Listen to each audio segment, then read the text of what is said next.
Welcome to Design Your Destiny, your podcast for tapping into the power of your subconscious mind.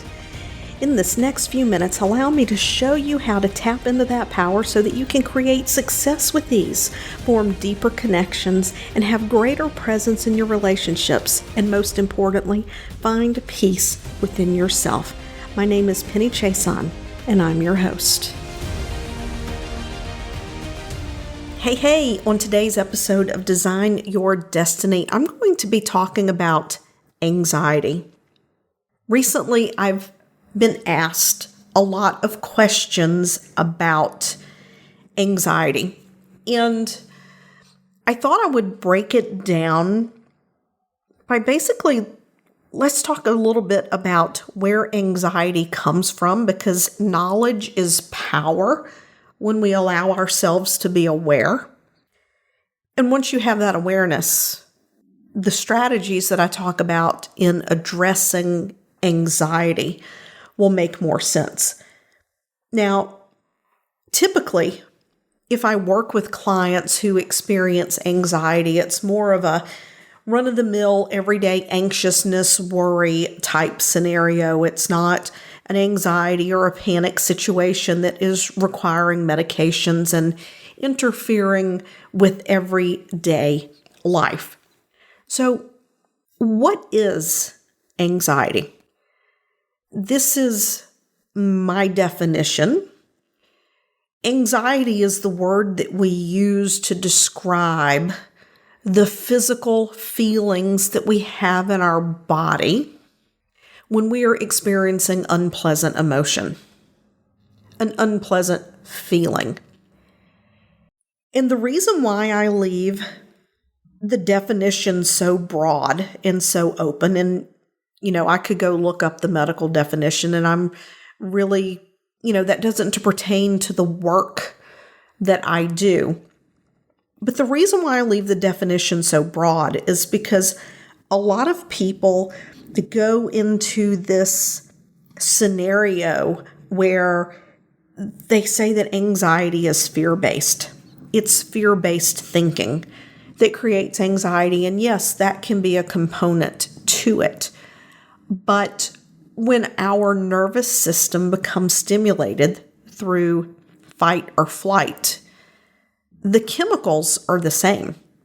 It's all adrenaline-based response. Even excitement, joy, is an adrenaline-based response.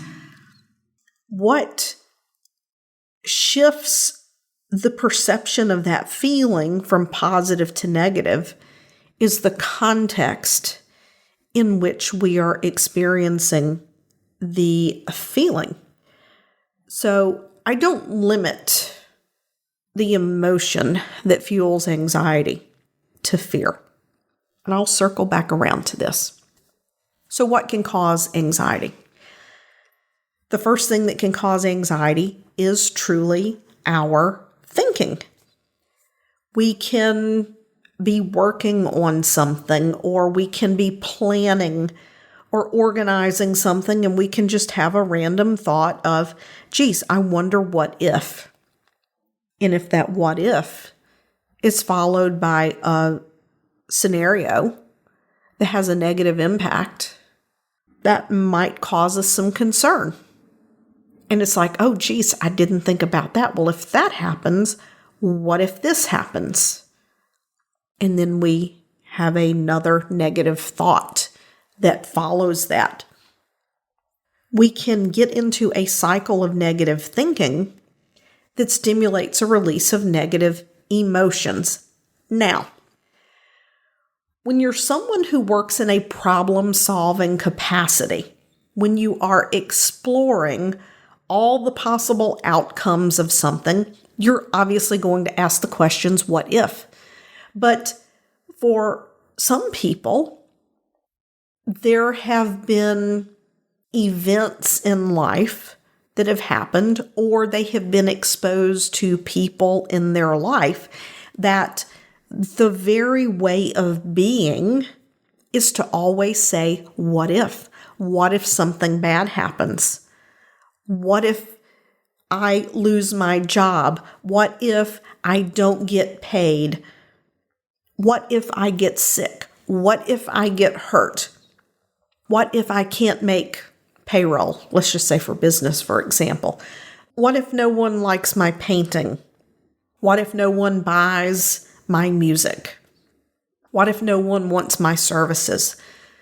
Then we can very easily go into a spiral and a rabbit hole of negative thinking, because when you're not asking those questions from that higher problem-solving, troubleshooting perspective, when you are literally asking that question in reference to yourself, your business, your service, what it is that you have to offer in this world, whether it's you're talking relationships or professionally, then we have a previous experience that has an emotional resonance to it. So when we ask that question, simply asking the question is causing a chemical release in the body that is tied to the stress response.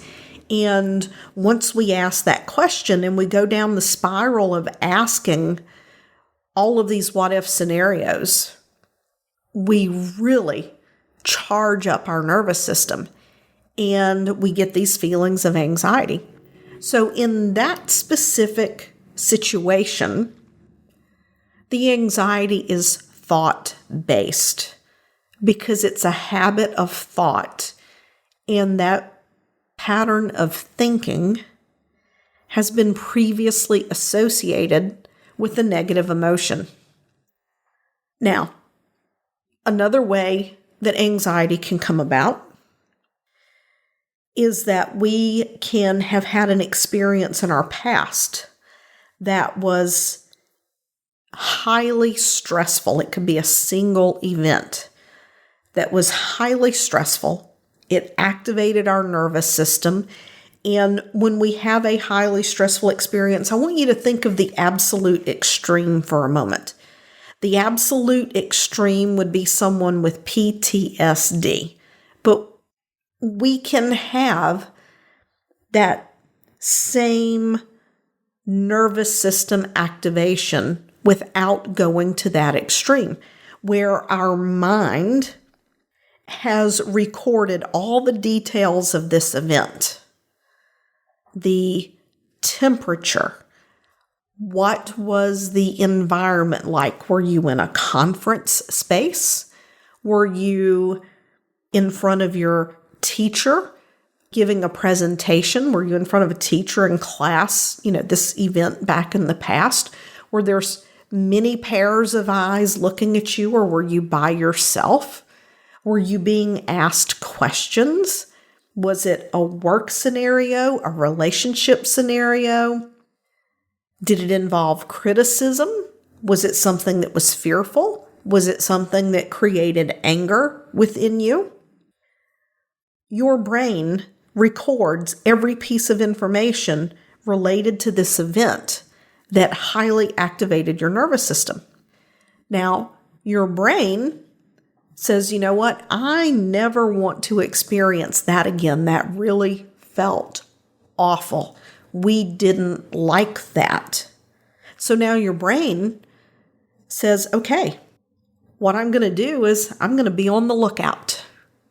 And if I see anything that resembles this, then I'm going to let you know so we can avoid it. So you can be in a situation that is not identical, but could be similar. So say your professor in college was derogatory and condescending about a presentation that you did in front of all of your peers. And even though you did your best, you could feel it inside of you. You put all your effort into this, and there's a part of you that just feels crushed and maybe even angry, right? Because you know that maybe the situation isn't fair. Now, perhaps, this instructor had good intentions in what they were doing. Maybe they think they're giving you a thick skin. They're helping toughen you up because they know you're going to be the best at what you do. But it doesn't matter what their intention was in the moment that they did this. Your emotional response was the same. So now you're in corporate and you've been promoted and you have to give weekly meeting updates to your peers, and you know that you're being watched, and you've never had trouble speaking up before. It's how you have managed to elevate yourself and move up the ladder in corporate. But now that you've reached this position and weekly, you have to stand up and present facts, figures, numbers, whatever it is. Now all of a sudden you've developed a fear of public speaking. Just thinking about it brings up a lot of anxiety for you. You feel really anxious and you don't understand where the anxiousness is coming from. Well, it's your brain saying, wait a minute, I don't like this. This reminds me of that day back in college. Now, your mind isn't telling you this, but on a subconscious level, it is your brain trying to protect you from being put in the same situation where you're experiencing this harsh criticism, this condescension, these derogatory comments. So that's a couple of different places that anxiety can come from. It doesn't have to make sense unless you are simply someone who needs to shift your pattern of thinking from negative thinking to positive thinking. Unless you fall into that category, this is all going to be subconscious. It's not going to make logical, rational sense. So to attempt to make logical, rational sense of it is only going to frustrate you. The thing that you have to do is begin to recondition the brain that you're safe in this situation. But before I go into that, the first thing I want to do is give you my strategies of what I do if I start feeling anxious. Because there's a third scenario, and this is where I'm going to start with what I do, because this third scenario really isn't anxiety in the context of the first two examples I gave you. When I begin to feel anxious, I make myself stop what I'm doing and I take a step back. I take a break. I go for a walk. I go sit outside, and I allow my nervous system to just decompress. And I do that by reducing the stimulation coming into my nervous system. The reason why that's important for me is typically when I personally feel anxious, it is because I have put too much on my plate. I have overestimated how much I can get done in a certain amount of time. And as I begin to go through my list of things to do, either things aren't going as smoothly as I would like, maybe say I'm working on the computer and things have to update, or there's a glitch, or there's a bug and I wanted to be done and now I'm not finished and it's taking longer, and maybe I discover something else that I need to do.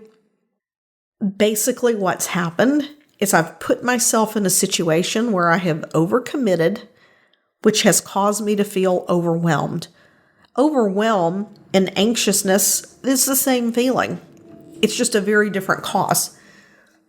So what I do is I back away from what I'm doing, give myself a break, and then I will come back to it and say, okay, what absolutely has to be done right now and what can wait?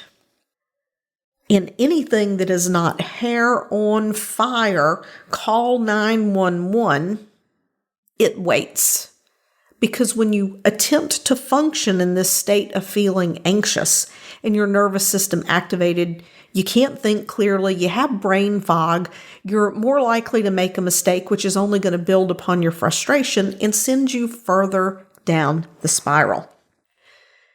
The other thing that I like to do, if I need to continue working and I really have to break this state, there are a few videos. I know I've mentioned this on the podcast before.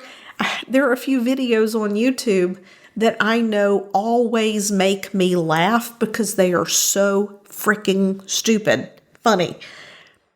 And they're just like 2-3 minutes long. I will go watch one of those videos. Now, one of the videos is actually about 8 minutes long. Maybe I can get Stacy to link it in the show notes. Stacy Harris and her team at Uncommonly More, giving them a shout out. They produce the podcast, do an excellent job, by the way. I cannot recommend them enough. It's a YouTube video of the Bob Newhart show, and the video is Stop It. And I always laugh because once you realize how your thinking influences the way that you feel, it truly does become hilarious. So I'll watch a video that's going to cause me to laugh out loud, that belly laugh, to stimulate the vagus nerve. Another thing that I like to do is put on a really good song and sing out loud. Deep breaths, belting out a song stimulates your vagus nerve. You can dance. Take a really hot shower. Put cold water to your face. Go outside and walk barefoot in the grass. These are all things to help you get the energy out of you so that you can move forward with your day. Now, in the long term, one of the things that you could really do is you could sit and ask yourself, what's causing me to feel this way? What is causing me to feel anxious? And if you are coming up with answers that run along the lines of, oh my God, what if this isn't good enough? What if I don't get the job? What if I don't land the contract? What if, this person I'm going to ask out says no? Ask yourself, what's important about that? Like, so what if this person says no and they won't go out at me? What makes that so important that I'm afraid they're going to say no? What if they say no? If your answers are coming back to whether or not you're good enough, whether or not you're going to be accepted, be rejected, or there's some sort of fear of judgment or imposter syndrome, these are all things that are coming from the subconscious. And these are things that can easily be taken care of and released subconsciously. Because the more we try to think our way through them, the more tangled or entangled these concepts can become in our mind. So I just want you to consider that. And above all, avoid asking yourself why. Because when you ask yourself why, you are keeping yourself enmeshed in the past. And whether you're aware of it or not, you are making yourself a victim of the way it is that you think and the way it is that you feel. So the more empowered questions to ask are, what causes me to think or feel this way? How do I know that to be true? Is that really true? I'm curious to know what your answers would be. I hope you enjoyed this episode of Design Your Destiny. Leave a comment. Let me know what you thought. Bye now. Thank you for listening today. If you've enjoyed this episode of Design Your Destiny, I would appreciate it if you would head over to iTunes and leave a positive review.